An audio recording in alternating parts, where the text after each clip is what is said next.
Hello बच्चों, इस matter around एसप्योर के थर्ड पार्ट में आपका स्वागत है।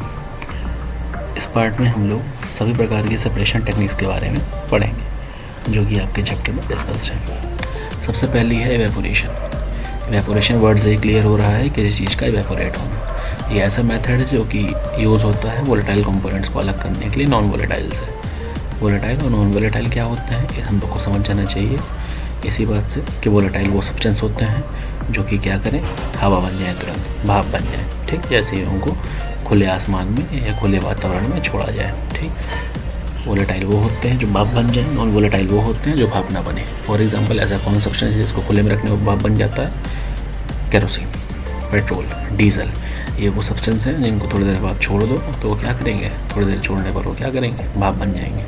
ठीक, या फिर ऐसे सब्सटेंस जिनको हीट देने पर तुरंत भाप बन जाए, वो सभी वोलेटाइल कहलाते हैं। ठीक, ink is a mixture of dye and water.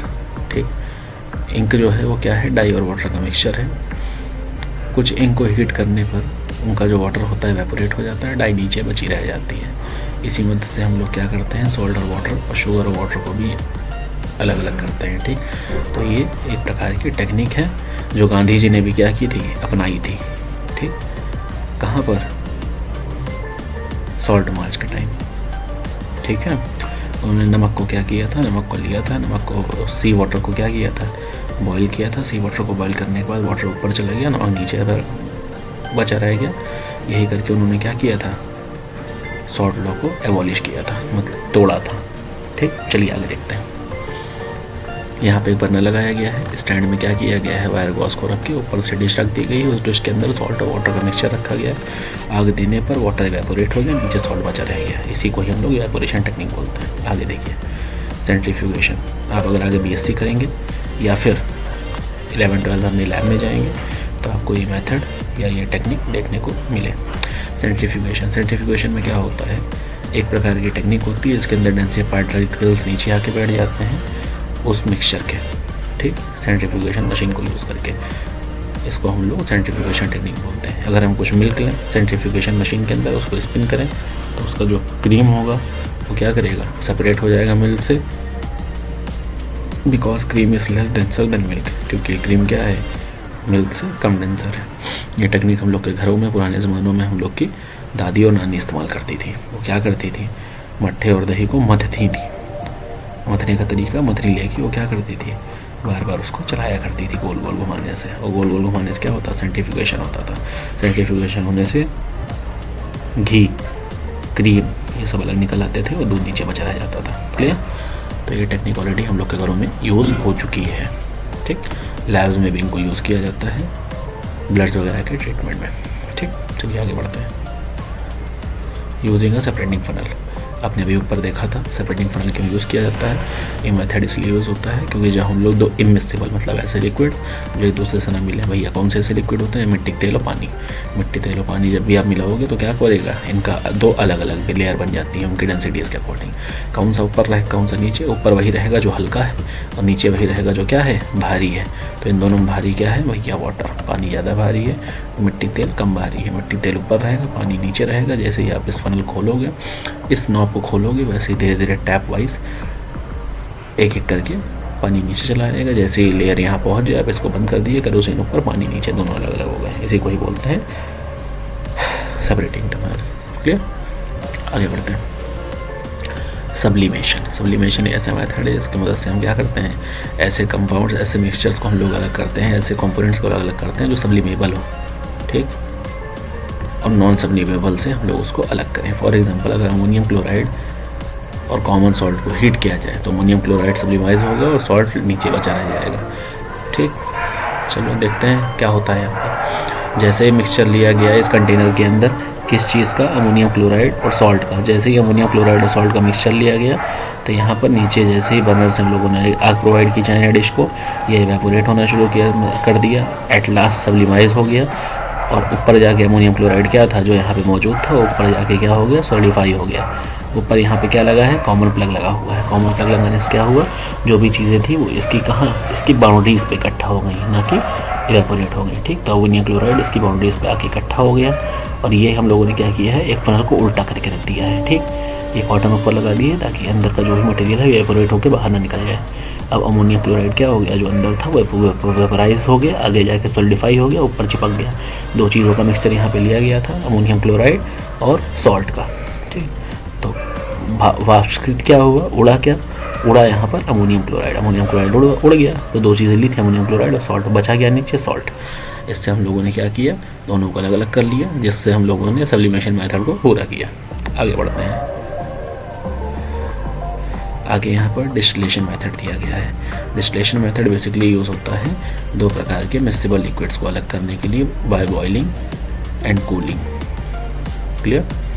चलिए देखते हैं क्या होता है। ये ऐसी टेक्निक है जिसके अंदर हम लोग दो मिक्सिबल लिक्विड्स को लेते हैं। मिक्सिबल लिक्विड्स मतलब जो मिल जाए, तो उनको हम लोग बॉयल करके क्या करेंगे, अलग अलग कर लेंगे। ये दो मिक्सिबल लिक्विड्स को अलग अलग करने के लिए यूज़ किया जाता है, जिनके दो अलग अलग बॉइलिंग पॉइंट्स होते हैं। क्या होते हैं, अलग अलग बॉइलिंग पॉइंट होते हैं। अगर मिक्सचर एसीटोन और वाटर का हीट किया जाए, किसका, एसीटोन और वाटर का, इन दोनों का मिक्सचर को हीट करें तो डिस्टिलेशन एपरेटस के अंदर एसीटोन जो है उसका लोअर बॉइलिंग पॉइंट है। क्या है, लोअर बॉइलिंग पॉइंट है। तो लोअर बॉइलिंग पॉइंट होने की वजह से पहले बॉइल हो जाएगा। फॉर एग्जांपल इस मिक्सचर के अंदर हम लोग एसीटोन वाटर लिए हैं, तो एसीटोन जो है वो जल्दी उबलता है, वाटर देर में उबलता है। एसीटोन का जल्दी उबलने की वजह से उबल के ऊपर चला जाएगा। थर्मामीटर में उस टेम्परेचर को हम लोग नोट कर लेंगे, और किस टेम्परेचर पर बॉईल हुआ, वो बॉईल होकर इधर डिस्टिलेशन कंडेंसर की मदद से वो कंडेंस होकर अंत में क्या होगा, अलग जाके इकट्ठा हो जाएगा।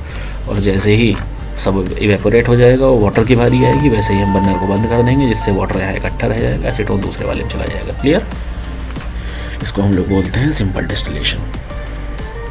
ठीक, फ्रैक्शनल डिस्टिलेशन क्या होता है, ऊपर वाले मिक्सचर में हम लोगों ने केवल दो मिक्सिबल लिक्विड्स को लिया था, लेकिन फ्रैक्शनल डिस्टिलेशन ऐसी प्रोसेस है इसके अंदर हम लोग क्या करते हैं, सेपरेट करते हैं दो या दो से अधिक मिक्सिबल लिक्विड्स को, जिनका अलग अलग बॉइलिंग पॉइंट होता है।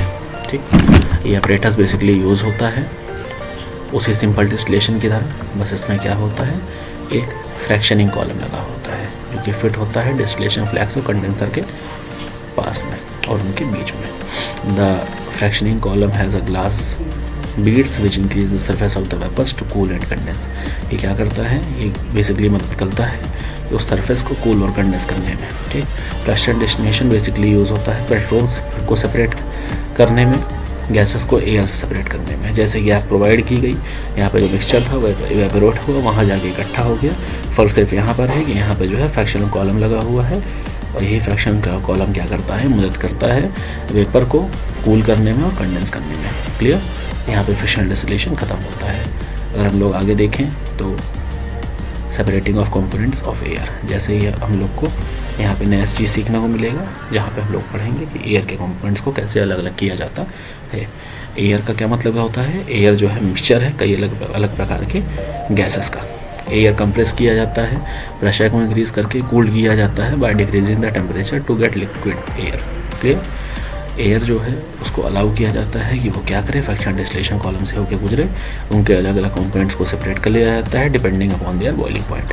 लंबी कहानी है, इसको ध्यान समझिए। एयर को जैसे ही कंप्रेस किया गया, कूल किया गया, प्रेशर को बढ़ा के टेम्परेचर को डिक्रीज करके, पॉइंट ध्यान रखिएगा, वो लिक्विड एयर में कन्वर्ट हो गया। उसके बाद उसको हल्का सा वार्म अप किया गया फ्रैक्शनल डिस्टिलेशन कॉलम में, जिसकी वजह से वो क्या हुआ, वो सेपरेट हो गया at different height. Boiling point oxygen का 183 है, आर्गन का 186 है, नाइट्रोजन का 196 है। तो ये तीनों बॉइलिंग पॉइंट हम लोगों ने यहाँ नोट कर लिए। ठीक, जैसे ही हम लोग एयर का क्या करेंगे, फ्रैक्शनल डिस्टिलेशन करेंगे, जो कि नीचे डायग्राम में शो हो रहा है। एयर को हम लोगों ने क्या किया, आगे भेजा, एयर यहाँ प्रेशर के थ्रू प्रेशराइज किया, हॉट एयर आगे गई, जैसे ही हॉट एयर आगे गई जो वाटर था वो बाहर निकल गया, एयर को कंप्रेस किया गया। यहाँ पे कोल्ड वाटर आ रहा है, वाटर आउट हो रहा है, यहाँ पे क्या हो रहा है, बेसिकली हॉट एयर को भेज के उसको कोल्ड किया गया। आगे चल के सेपरेटर की मदद से कार्बन डाइऑक्साइड को बाहर निकाल दिया गया। उसके बाद लिक्विड एयर को और अंदर भेज के नाइट्रोजन आर्गन को फ्रिक्शनल डिस्टिलेशन की मदद से बाहर निकाल दिया गया। अब एट लास्ट लिक्विड ऑक्सीजन हम लोग को मिल गई, यही हमको चाहिए थी। क्लियर? आगे बढ़ते हैं। Purification of solid by crystallisation. Crystallisation एक ऐसी प्रोसेस है जिसके अंदर हम लोग प्योर सॉलिड को क्रिस्टल के फॉर्म में उनके सॉल्यूशन से निकालते हैं। क्रिस्टलाइजेशन से हम लोग क्या करते हैं, प्योर कॉपर सल्फेट को उसको सॉल्यूशन से बाहर निकालते हैं। ठीक, जैसे ये क्या था, इम्प्योर कॉपर सल्फेट है, इस इम्प्योर कॉपर सल्फेट से प्योर कॉपर सल्फेट क्रिस्टल्स को हम लोग बाहर निकालते हैं। चलिए आगे देखते हैं, कुछ असाइनमेंट के क्वेश्चन दिए हैं, इन क्वेश्चंस को ज़रूर कर लीजिएगा। जैसे आप लोग कैरोसिन और पेट्रोल को, इनका अलग अलग बॉइलिंग पॉइंट है, उनको कैसे अलग अलग करोगे, बहुत इंपॉर्टेंट है। दोनों कैसे हैं, कैरोसिन और पेट्रोल दोनों मिक्सिबल हैं। ठीक, बॉइलिंग पॉइंट कहा गया है, इसलिए फ्रैक्शनल डिस्टिलेशन या सिंपल डिस्टिलेशन कौन सा यूज़ होगा, ध्यान दीजिएगा। कौन सी टेक्निक मदद करेगी, बटर को कर्ड से अलग करने के लिए, सॉल्ट को सी वाटर से, काफर को सॉल्ट से अलग करने के लिए। ठीक, या कैसा मिक्सचर इस्तेमाल होगा सेपरेट करने के लिए, बाय टेक्निक ऑफ क्रिस्टलाइजेशन। कौन सा ऐसा मिक्सचर है जो कि हम लोग क्रिस्टलाइजेशन टेक्निक से सेपरेट करते हैं। क्लियर, पढ़ लीजिएगा। चलिए एक बार हम लोग दोबारा से एक नज़र डाल लेते हैं हम लोगों ने क्या क्या पढ़ा इस चैप्टर में। फिजिकल और केमिकल चेंजेस भी हम लोग डिटेल में पढ़ेंगे। उसके बाद हम लोग असाइनमेंट क्वेश्चंस को देख के टाइप ऑफ प्योर और इम्प्योर सब्सटेंसेस को एक बार पढ़ के इस चैप्टर को एंड कर लेंगे। चलिए लास्ट का बचा हुआ क्वेश्चन हम लोग जल्दी देख लेते हैं, फिजिकल केमिकल चेंजेस क्या होते हैं।